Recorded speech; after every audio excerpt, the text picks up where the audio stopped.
So now that we have our zombie's death replicating, we want to go ahead and do the Ragdoll portion. So since this is the character class, we want to go ahead and get the mesh. So get mesh, and we want to go ahead and set the collision. So set collision enabled to be E collision enabled. Not no collision, we want the physics only. So next up, we want to go ahead and grab the capsule component. So get capsule component, and this here we want to set to no collision. So that way the actual capsule is not just standing there vertically blocking us from walking over it.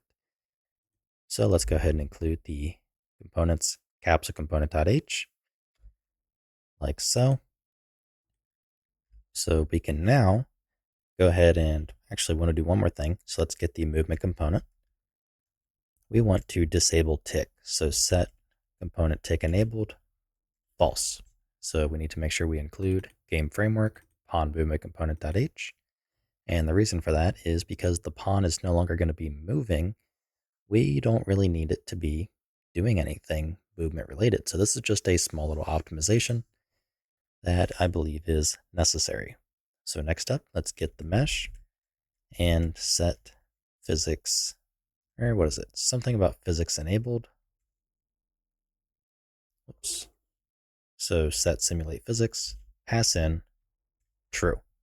And this should trigger the actual ragdoll itself. So let's go ahead and run our live coding and give it a try.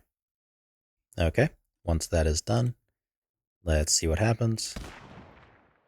So he dies, and there is no collision, but we have our ragdoll. Next up, let's try with just 2 clients to make sure that this does replicate. It should. And see. And there we go. So we have our replication. So that is a good spot. We can remove this log as we now have, a visual representation of what is actually happening. And yeah, I'd say that's just about it for the time being regarding the actual, basic damage and death setup. So what we can start focusing on potentially in the next video, I'm not 100% sure yet, because we're on the topic of damage, I'm probably going to do the additional stuff. So where we can pass in, say, the multipliers and that sort of thing. So anyhow, that is going to be all for this video, and I will see you in the next one. If you like what I'm doing and you want to help support me, you can find a link to my Patreon in the description below, where you can also get early access to this entire series.